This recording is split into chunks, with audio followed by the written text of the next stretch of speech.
Let me describe something I see inside law firms all the time.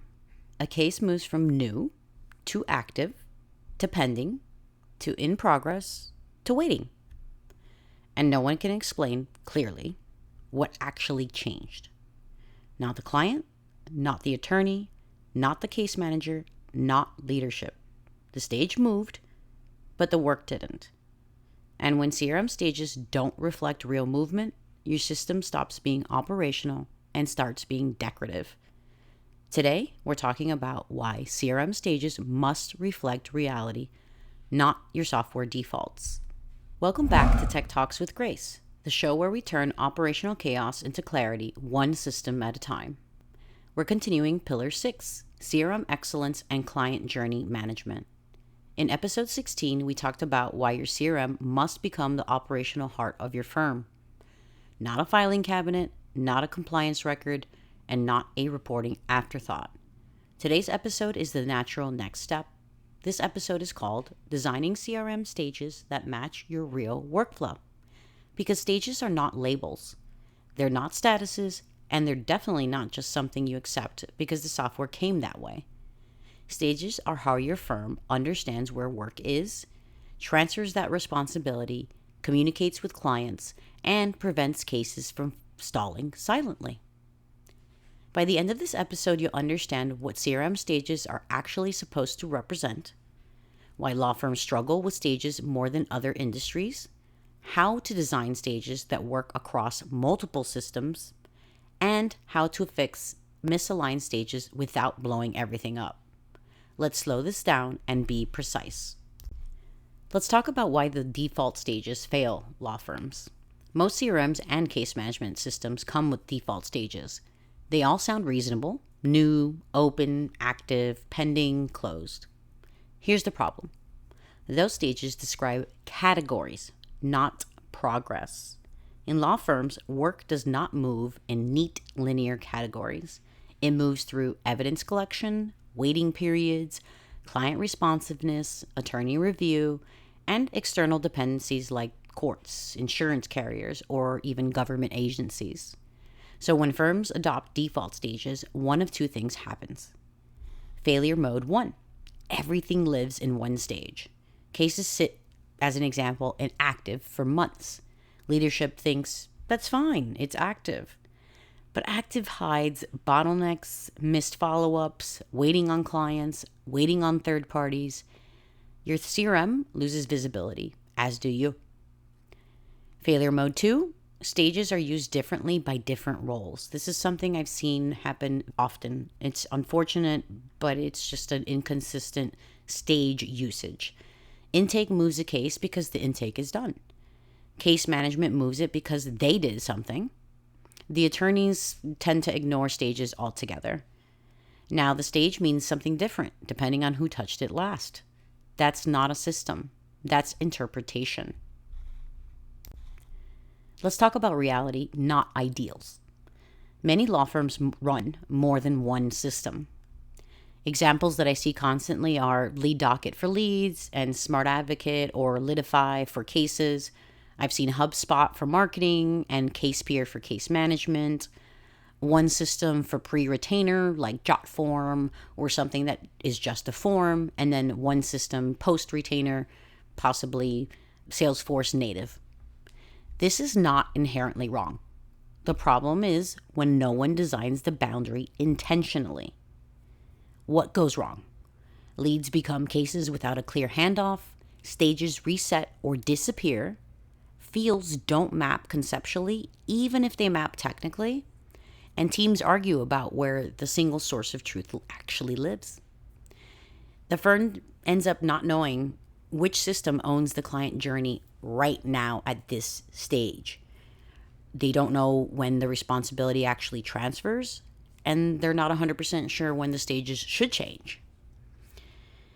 Here's a key principle, and this really matters. You can have two systems, but you cannot have two sources of truth at the same time. Truth can move, ownership can shift, but ambiguity cannot exist. Let's define this clearly. A CRM stage is a moment of observable change. It is a handoff point, a decision boundary, and a communication trigger. What is a CRM stage? A CRM stage is not a feeling, a vague status, a bucket for time, or a synonym for busy. If nothing changes when a stage changes, the stage should not exist. There are 5 requirements to a real CRM stage. Let's walk through them carefully. The first requirement, it must be sequential. Order matters.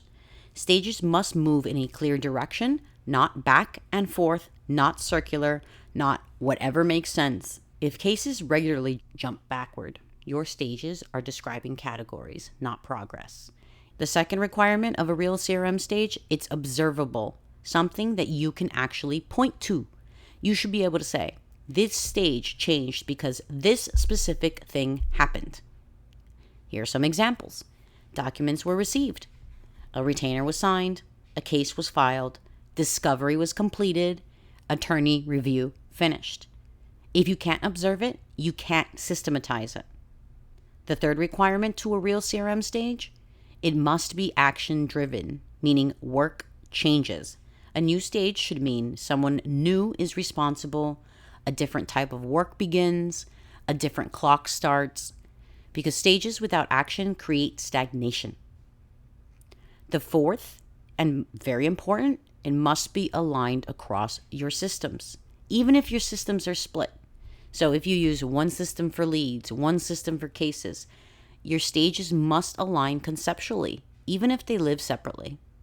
I'll give you an example.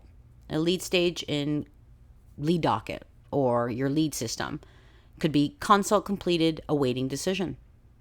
The case stage, once retained in your case management software, could be onboarding, documents requested. That's alignment. What breaks firms is when the lead system says closed won and the case system starts at active. No one defines the bridge between them. That's when it can break. The fifth, and very important, I'd say probably the most important, it must be simple, few enough to be trusted. More stages does not equal more clarity. Most strong law firms and their CRMs have fewer stages. They have very clear meanings and strong rules. We're going to cover that in the next episode. If people need a cheat sheet just to move a case, the design has failed. Let's ground this in a concrete example. We'll use a personal injury firm. We'll call them Summit Trial Group. Their reality was they had lead docket for intake and SmartAdvocate for cases. But every case in SmartAdvocate lived in active for months. Or a simple stage, they actually had active dash something else. Months, and for sometimes years, it was still in that same active dash stage. What leadership thought? Everything's good. They're all active, and we at least have a general idea of active dash in progress. What was actually happening?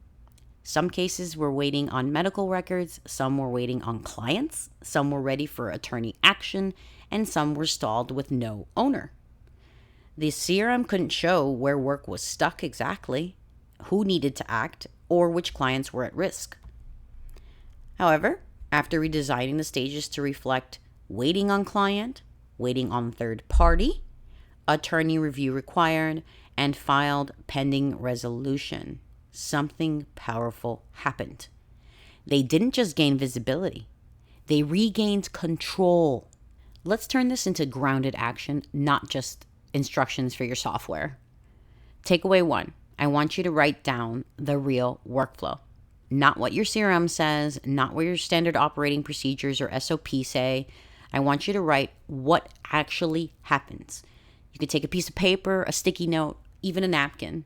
You're going to write down what the real workflow is, what actually happens, in what order, and when responsibility changes. This is your truth. The second thing I want you to do, you're going to compare your workflow to your CRM stages. You're going to ask for every stage in your CRM, does this reflect a real transition? Can we observe it? And does work change here at this stage to this next stage? If not, it's misaligned. And the last thing, we're going to do the one thing that I always tell you, one thing, remove or rename one stage. You're not going to revamp your entire workflow. You're going to remove or rename one stage, just one. It's going to be a vague stage, and you're going to rename it to reflect reality. Remember, small clarity changes unlock big visibility gains. Micro actions create a macro impact. Here's the core insight of today's episode. CRM stages are not labels.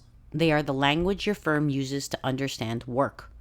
When stages reflect reality, systems become trustworthy, your teams align, clients feel the progress, and leadership regains visibility. In this next episode, we'll take this one level deeper.